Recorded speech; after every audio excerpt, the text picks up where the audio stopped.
Hey you all, once again welcome back to my channel. How are you? Students, I hope you all are doing well and you all are watching my video lessons regularly. Yes?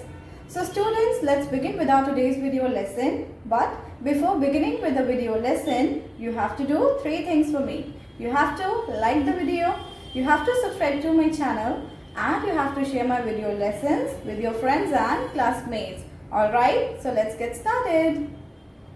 So students, I hope you all have gone through the recent video lecture in which we have successfully completed the poem that is The Wind. So in today's module, our objective is to begin with a new chapter. And students, this chapter is from your grammar. Chapter 17, Preposition. So let's begin with the video lesson now. My dear students, if I ask you, do you know something about prepositions? Yes. I hope in the recent classes you have already studied about prepositions.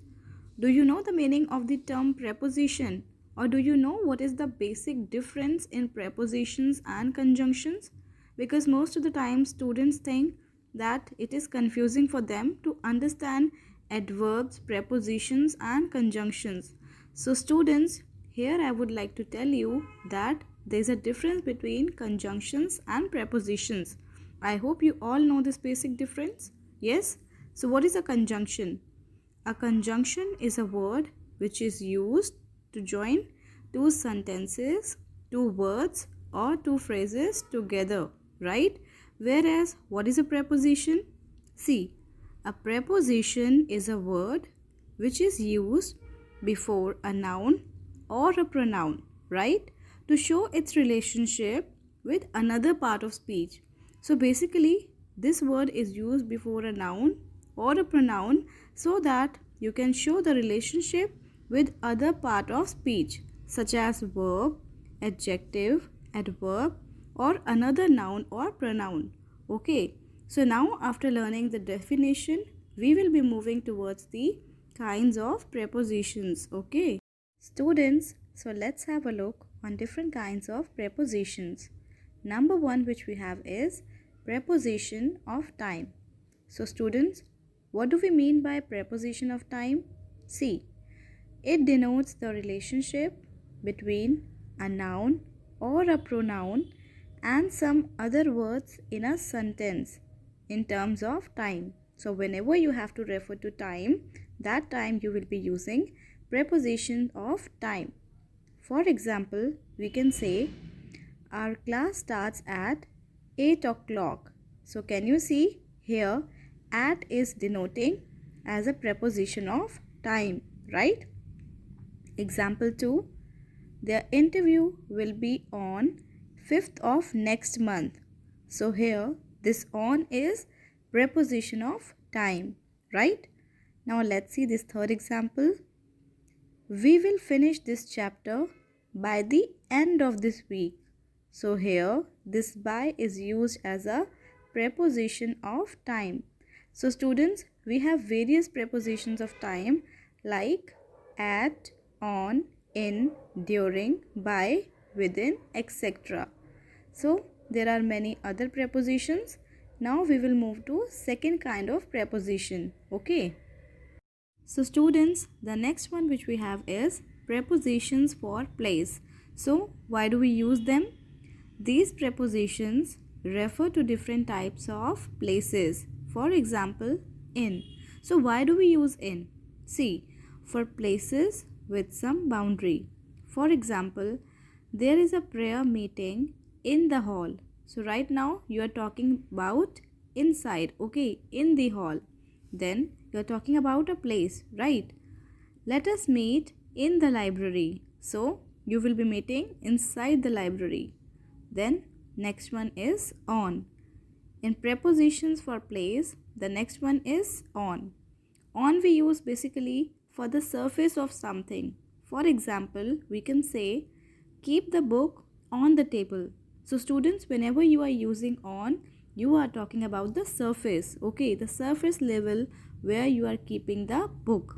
Okay, find the country on the map. So here on is referring as prepositions for place. Okay, Now number third is at. For a specific place. Whenever you have to tell a person about a specific place, that time you will be using at. Okay? So examples can be, I'm waiting for you at the bus stop. Students, you need to understand that here you are referring to a particular place that you will be waiting exactly at the bus stop. Okay? Then I will meet you at the entrance. So where you will be meeting? At the entrance. Students, here I would like to tell you that you need not to be confused, as you can use at both the places. At can be served as prepositions for place and prepositions for time. If you say, I will meet you at the entrance, so that time it will be serving as a prepositions for place, right? But when I will say, I wake up at 6 a.m., so that time it will be serving as prepositions for time, right? Then next we can have is between. For the space that separates two things, peoples or places. She sat between her parents. So here we are using between as a prepositions for place, right? So students, there are some other prepositions for place like behind, under, beside, by, in front of, etc. So students, now let's see the third one. So the number third which we have is prepositions for direction. So why do we use these? See, beta, these prepositions are used to tell the directions. For example, above, across, through, into, towards, from, etc. So why do we use above? See, above we always use when we talk about something that is higher than something else. The plane flew above the clouds.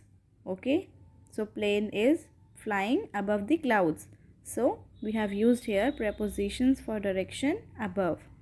Then across. Why do we use across? On the other side of something, when we have to show that something is on the other side. Columbus sailed across the Atlantic. Okay, so here across has been used as a preposition for direction. Then into. Moving towards or entering something with space inside. The frog jumped into the pond. Into the pond means inside. Okay. Then towards. Towards we use when we talk about in the direction of. The puppy went towards the little girl. So nearby, towards the little girl. Then we have from. The place where someone or something starts. When does the flight from Amritsar arrive? So here from serves as a preposition for direction. Okay, clear? Now let's see the other preposition. Students, the purpose of understanding these prepositions are that you will be doing the grammar exercises side by side. In the online meeting, we have already discussed the exercises, but for better understanding, you keep on practicing grammar exercises, okay? So now we'll move to the fourth one, that is prepositions for agent. Students, what do you understand by the term agent? See, these prepositions are used to tell the relationship between the noun and the action. So the one who is performing action, it tells us the relationship between that. Okay. So here the preposition for agent is by. So why do we use by? It is used to show that a thing is the cause of another thing. For example, if I say, I am reading a novel by Shakespeare. So it means who is serving as an agent here? Here agent is by. So I am reading a novel who is written by whom? Who is written by Shakespeare. Okay. Then second one, the tree was decorated by her. Students, can we say like this? She has decorated the tree. See, we can say like this also, but here you need to understand the sentence is same but the way of writing is different. Okay, so if I say the tree was decorated by her, it means here by serves as an agent. Okay, although she is only the one who is decorating the tree in both the sentences, but we have used here by to serve as an agent. Okay, she has decorated the tree, or the tree was decorated by her, right? So here by serves as a prepositions for agent, right? We need some agent in a sentence so that we can complete the sentence properly. Okay, now we will move to the fifth one. Students, number fifth which we have is prepositions for instrument. So here, what is the meaning of instrument? See, these prepositions are used for different instruments and devices. For example, we have by, then we have on, and we have with.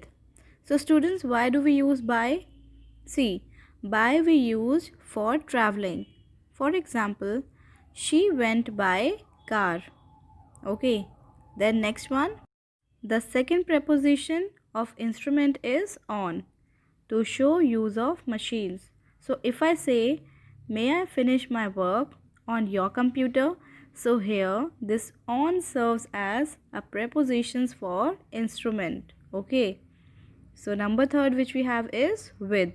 So students, why do we use with as a prepositions for instrument? See, to show that an action on a noun is conducted by another noun. So just to show that the action is completed by another noun, we use with. For example, she loves writing with her red pen. So how she is completing her work? With the red pen. So here this with is serving as a prepositions for instrument. Clear? Second example, open the lock with this key.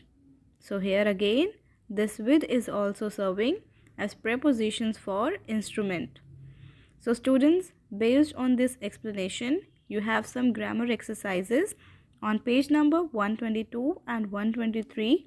I have already discussed these in the WebEx meeting.